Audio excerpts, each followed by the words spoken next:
প্ৰয়াত নবীন চন্দ্ৰ তামুলী প্ৰতিষ্ঠিত শ্ৰী শ্ৰী মহাশিবৰাত্ৰি পূজাৰ মহা আয়োজন। সোণালী জয়ন্তী বৰ্ষৰ উদযাপনৰ ব্যাপক প্ৰস্তুতি। খ্যাতনামা শিল্পী ডক্টৰ অনিমা চৌধুৰীৰ লগতে বিশিষ্ট শিল্পী জে.পি. দাস আৰু আন আমন্ত্ৰিত শিল্পীয়ে পৰিৱেশন কৰিব সংগীতানুষ্ঠান। বিগত ৪৯ বছৰে নলবাৰী জিলাৰ তিলানা গাঁৱত অৱস্থিত নবীন চন্দ্ৰ তামুলী কৃষি পামৰ শিৱ মন্দিৰত উদযাপিত হৈ আহিছে শ্ৰী শ্ৰী শিৱৰাত্ৰি পূজা। উক্ত কৃষি পামত শ্ৰী শ্ৰী শিৱৰাত্ৰি পূজাই এইবেলি সোণালী জয়ন্তী বৰ্ষত ভৰি দিছে। সোণালী জয়ন্তী বৰ্ষত এইবেলি অহা ৮ মাৰ্চত শিৱৰাত্ৰি পূজাৰ মহা আয়োজন কৰিছে। মুখ্য ধৰ্মধ্বজা উত্তোলন আৰু ৫০খন ধৰ্মধ্বজা উত্তোলনেৰে শুভাৰম্ভ কৰিব খোজা শ্ৰী শ্ৰী শিৱৰাত্ৰি পূজাত ৰাতিপুৱাৰে পৰা চলিব একক নৃত্য প্ৰতিযোগিতা। উক্ত একক নৃত্য প্ৰতিযোগিতাত থাকিব আকৰ্ষণীয় পুৰস্কাৰ। ইফালে বিশিষ্ট গৱেষিকা পণ্ডিত খ্যাতনামা শিল্পী ডক্টৰ অনিমা চৌধুৰী, বিশিষ্ট কণ্ঠশিল্পী মনীষা হাজৰিকা, সংগীত শিল্পী তথা পৰিচালক জে.পি. দাসৰ লগতে জনপ্ৰিয় কণ্ঠশিল্পী গীতালী কাকতীয়ে সংগীতানুষ্ঠান পৰিৱেশন কৰিব। ৰবিবাৰে নবীন চন্দ্ৰ তামুলী কৃষি পামত এক সংবাদমেল আয়োজন কৰি প্ৰয়াত তামুলীৰ পৰিয়ালবৰ্গৰ হৈ বিশিষ্ট সমাজকৰ্মী গণেশ তামুলী, সোণালী জয়ন্তী বৰ্ষ উদযাপন সমিতিৰ সম্পাদক সুনীল কুমাৰ দাস আৰু সহ সম্পাদক তপন মজুমদাৰে শিৱৰাত্ৰি পূজাৰ প্ৰস্তুতি সন্দৰ্ভত অৱগত কৰে। আপোনালোকে গম পাইছে যে নবীন চন্দ্ৰ তামুলী কৃষি পামত এখন শিৱৰাত্ৰি পূজা ইয়াত উদযাপন কৰা হয় আৰু ইয়াত এই অঞ্চলৰ হাজাৰ হাজাৰ মানুহৰ ইয়াত সমাগম ঘটে। নবীন চন্দ্ৰ তামুলীদেৱে আজিতকৈ প্ৰায় ৫০ বছৰ আগত মোৰ পিতৃ দেৱতা স্বৰ্গীয় ইয়াতে শিৱ মন্দিৰটো স্থাপন কৰিছিল আৰু তেতিয়াৰ পৰা ইয়াত শিৱৰাত্ৰি পূজা আৰম্ভ হয়। নিত্যানন্দ ব্ৰহ্মচাৰী দেৱে বেনাৰসত গৈ মোৰ দাদা স্বৰ্গীয় সতীশ চন্দ্ৰ তামুলীৰ লগত গৈ এই শিৱলিংগটো তাৰ পৰা আনিছিলে আৰু তাৰ পিছত ইয়াত তেওঁৱে নিত্যানন্দ ব্ৰহ্মচাৰী দেৱে ইয়াতে স্থাপন কৰিছিলে আৰু তেতিয়াৰ পৰা ইয়াত শিৱৰাত্ৰি পূজা মহা ধুমধামেৰে আৰম্ভ হয়। ইয়াত এখন ব্যতিক্ৰমী অনুষ্ঠান আমি কৰোঁ, যেনেকে সাংস্কৃতিক অনুষ্ঠান দিনৰ ভাগত আমি কৰোঁ, কাৰণ ৰাতি সকলোৱে শিৱৰাত্ৰি পূজা কৰে, ৰাতিত সাংস্কৃতিক অনুষ্ঠানত ইয়াত সমাগম কম হয়, সেইকাৰণে আমি দিনতে কৰোঁ। উদযাপন কৰিম। এই সোণালী জয়ন্তী বৰ্ষ উদযাপনক অকণমান ব্যতিক্ৰম চিন্তাৰে কৰাৰ প্ৰয়াস কৰিছোঁ। প্ৰথমতে হ'ল কি, আমাৰ যিহেতুকে 10 বজাৰ পৰা আমাৰ যেতিয়া মানুহখিনি আহিব পোৱাত অকণমান দেৰি হয়, ধৰক 12 বজা 1 বজাত আমাৰ অতিথিখিনি আহি পায়, সেইখিনি সময়লৈকে এই মঞ্চখন খালী থাকে বা ঠাইখিনি অকণমান হেৰেঙা হৈ থাকে। সেইকাৰণে আমি কি কৈছোঁ, 10 বজাৰ পৰা একক নৃত্য প্ৰতিযোগিতা আমি দিছোঁ আৰু আমাৰ গোটেই অনুষ্ঠানটো একক নৃত্য প্ৰতিযোগিতাৰ মাজত চলি থাকিব। 10 বজাত আমাৰ একক নৃত্য প্ৰতিযোগিতা আৰম্ভ হ'ব, তাৰে 1 ঘণ্টামান একক নৃত্য প্ৰতিযোগিতা আৰম্ভ হ'ব, তাৰপিছত আমি অকণমান ষ্টপ কৰি দিম সেইটো। তাৰপিছত আকৌ আমি কোনোবা অতিথি আহিব, ভাষণ দিব, আকৌ আমি ষ্টপ কৰি দিম, আকৌ একক নৃত্য প্ৰতিযোগিতা চলিব, তাৰপিছত আকৌ আমি অনুষ্ঠানবিলাক আগবঢ়াই নিম।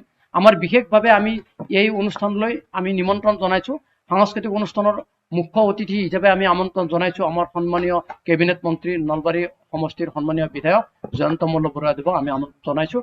আৰু বিশিষ্ট অতিথি হিচাপে আমাৰ দুজনী ব্যক্তিক আমি আদৰণি জনাইছোঁ বা আমন্ত্ৰণ জনাইছোঁ। প্ৰথম হৈছে IAS বৰ্ণালী ডেকা, নলবাৰী জিলাৰ আয়ুক্ত, আৰু দ্বিতীয় হৈছে কৃষ্ণা বৰুৱা, জিলা আয়ুক্ত বাক্সা। তাৰপিছত আমাৰ বিশিষ্ট শিক্ষাবিদ বীৰেন কুমাৰ চক্ৰৱৰ্তীকো অতিথি হিচাপে আমন্ত্ৰণ জনোৱা হৈছে। আৰু সাংস্কৃতিক অনুষ্ঠানত আমাৰ 4জন মুখ্য শিল্পীয়ে ভাগ ল'ব। ডক্টৰ অনিমা চৌধুৰী, সকলোৱে জানে অপ্ৰাণ গোপাল গানেৰে জীৱন আৰম্ভ কৰা, সংগীত জীৱন আৰম্ভ কৰা এই ডক্টৰ অনিমা চৌধুৰী বিশিষ্ট গৱেষিকা পণ্ডিত আৰু শিল্পী, তেখেত থাকিব। আমাৰ জয়ন্ত হাজৰিকাৰ পত্নী মনীষা হাজৰিকাই গীত পৰিৱেশন কৰিব। গীত পৰিৱেশন কৰিব জে.পি. দাসে, বিশিষ্ট কণ্ঠশিল্পী তথা পৰিচালক, আপোনালোকে জানে। আৰু আমাৰ যুৱ প্ৰজন্মৰ আটাইতকৈ জনপ্ৰিয় শিল্পী এতিয়াৰ মুহূৰ্তত গীতালী কাকতীয়ে আমাৰ ইয়াত মানে অনুষ্ঠান পৰিৱেশন কৰিব।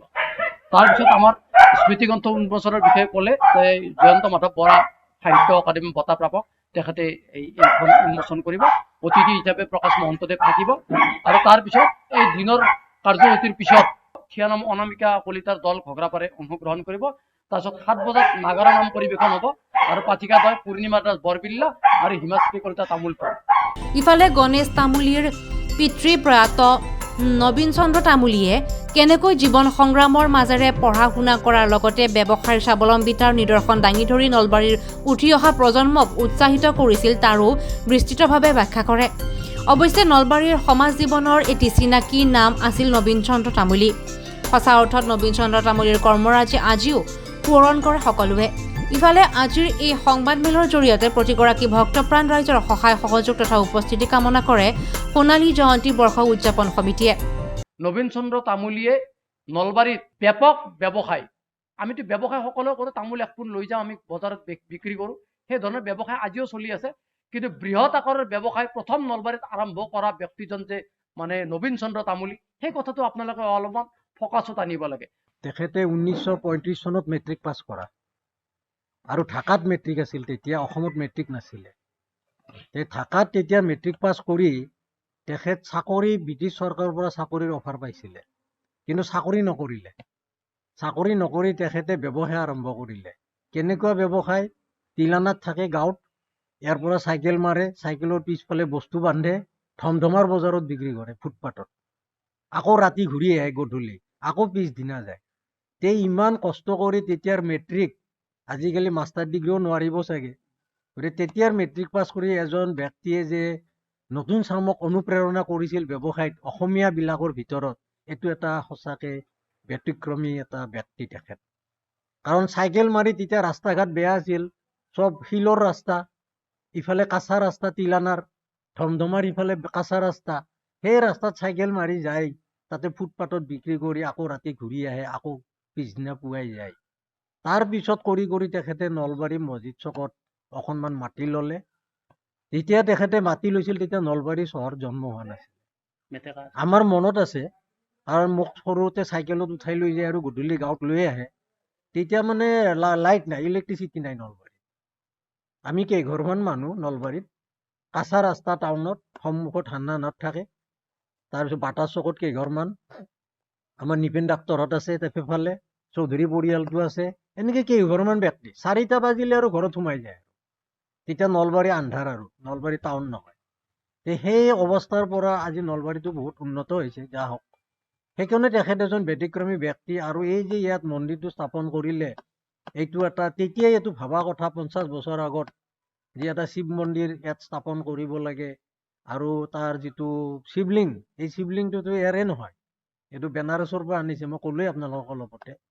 এই অঞ্চলৰ ৰাইজৰ মাজত এটা একতা স্থাপন কৰিছে আমাৰ সনাতনী হিন্দু ধৰ্মৰ মাজত। গোটেইবিলাক লগ হোৱাৰ কাৰণে এই মন্দিৰটো স্থাপন কৰি প্ৰত্যেক বছৰে শিৱৰাত্ৰি পূজা ইয়াত কৰি আহিছে। আৰু আজি এই 50 বছৰত ভৰি দিলে। ভৱিষ্যত নাজানো কি হয়, কিন্তু আমি আশা ৰাখিছোঁ যাতে এইটো আগুৱাই যাই থাকে। ভৱেশ কুমাৰ দাসৰ ৰিপৰ্ট, DA 365।